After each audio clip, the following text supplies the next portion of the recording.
Cuántico, física cuántica.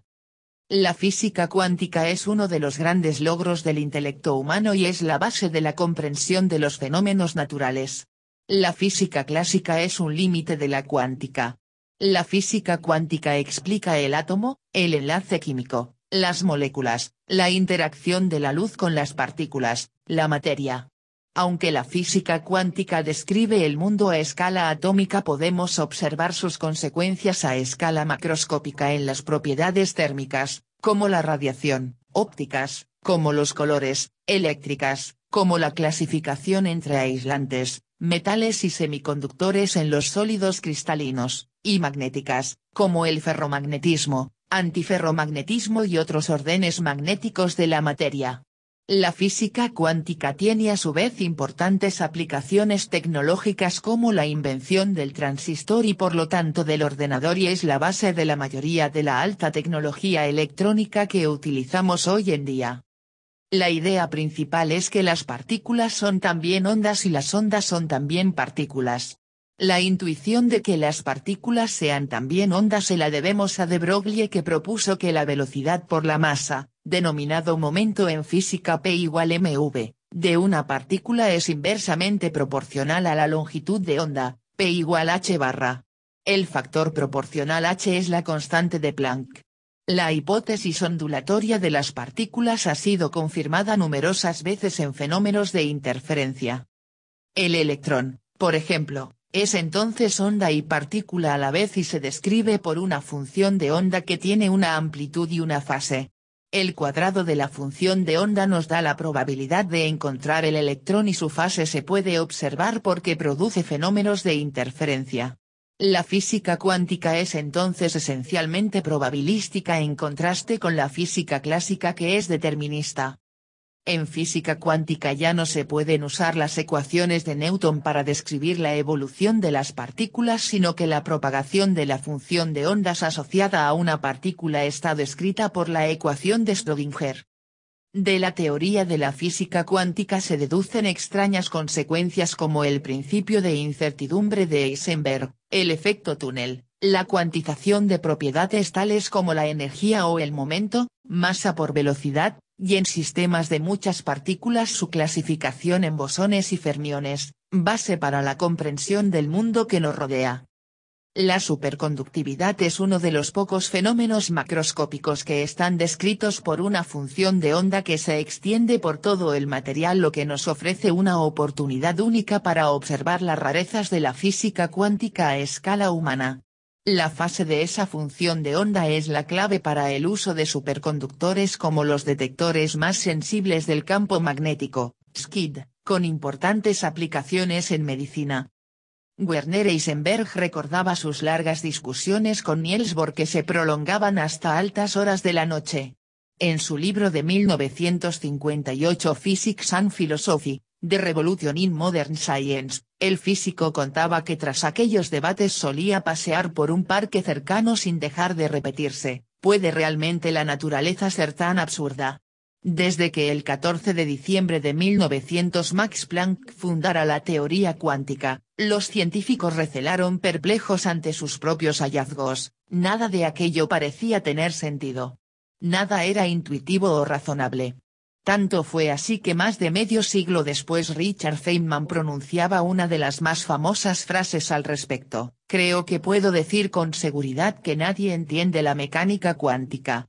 Simplemente relájense y disfruten, aconsejaba a los asistentes a aquella conferencia en la Universidad de Cornell en 1964.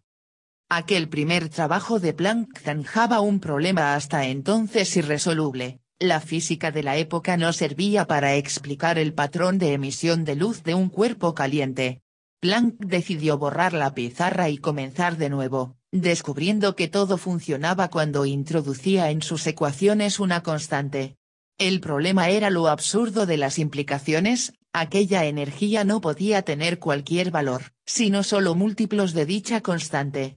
Esto resultaba tan aberrante como pensar que un saco de arena pudiera pesar 1 kilo o 2, pero ningún valor intermedio. Desde la perspectiva, hoy entendemos que entre un electrón y 2 electrones no hay nada intermedio. Pero en su momento era difícil aceptar una teoría que equivalía a tratar la energía como materia, dividida en paquetes discretos o cuantos. Incluso el propio Planck se resistió, confesó después que simplemente trataba de obtener un resultado positivo, bajo cualquier circunstancia y a cualquier precio. Durante años trató de encajar su constante en la física clásica, sin éxito. Y pese a lo absurdo de la idea, resultó que los datos de otros científicos encajaban en la teoría cuántica como el zapato de Cenicienta. Si crees que entiendes la física cuántica, en realidad no entiendes la física cuántica. No lo decimos nosotros. Lo dice Richard Feynman, Premio Nobel de Física por sus contribuciones a la electrodinámica cuántica y uno de los científicos más admirados del siglo XX. La mecánica cuántica estudia las leyes que gobiernan el mundo de lo muy pequeño, de las partículas, y las interacciones a las que están expuestas las estructuras atómicas y subatómicas. Y la mayor parte de esas reglas son radicalmente diferentes a las leyes con las que nos hemos familiarizado en el mundo en el que vivimos. En el mundo macroscópico. Tanto Feynman como otros científicos que también han hecho aportaciones importantes a la mecánica cuántica han defendido con vehemencia que intentar entender esta rama de la física es un esfuerzo vano. Sus leyes son tan distintas a las que estamos acostumbrados a observar en el mundo macroscópico que escapan a nuestra comprensión. Por esta razón, lo razonable es aceptarlas una vez que han sido confirmadas experimentalmente. Sin más. Tomarlas como las leyes que describen el comportamiento del universo, y que quizá no tengan un propósito. O quizá sí. Las leyes de la mecánica cuántica son tan distintas a las que estamos acostumbrados a observar en el mundo macroscópico que escapan a nuestra comprensión. Lo razonable es aceptarlas una vez que han sido confirmadas experimentalmente. Sin darles más vueltas. Aceptar la complejidad y la capacidad de impregnar todo nuestro mundo que tiene la física cuántica es posiblemente la mejor forma de reconciliarse con esta disciplina científica. Los 3 experimentos de los que os vamos a hablar en este artículo ilustran a la perfección lo antiintuitivo que es este campo. Y también lo apasionante que puede llegar a ser si lo abrazas aceptando tu incapacidad para comprender sus leyes. Posiblemente en el futuro tendremos que seguir conformándonos con describirlas tal y como, de alguna manera, nos sugiere Richard Feynman con otra frase suya que merecidamente ha pasado a la posteridad: hay que tener la mente abierta, pero no tanto como para que se te caiga el cerebro al suelo. El experimento de Stern-Gerlach. El spin es una magnitud cuántica. Lo sabemos gracias al experimento que los físicos alemanes Otto Stern y Walter Gerlach llevaron a cabo en 1922. Aquella investigación resultó crucial a la hora de afianzar las bases experimentales de la mecánica cuántica y nos ayudó a entender que las partículas tienen propiedades cuánticas. Y que, lo que es aún más sorprendente, cuando medimos esas propiedades las estamos alterando por el mero hecho de observarlas. Pero mejor empecemos por el principio.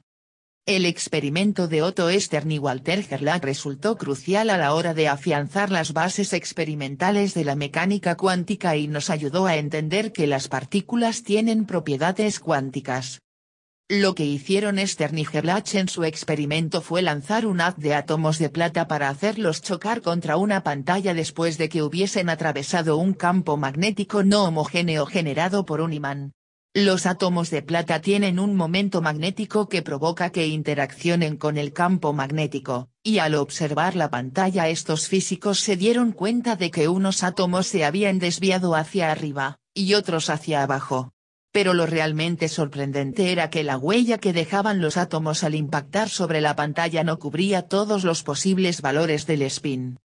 Solo había 2 grandes zonas de impacto claramente localizadas, de manera que una de ellas correspondía al spin positivo, y la otra al spin negativo, lo que refleja con meridiana claridad que se trata de una magnitud cuántica que no tiene una correspondencia en el mundo macroscópico que observamos en nuestro día a día.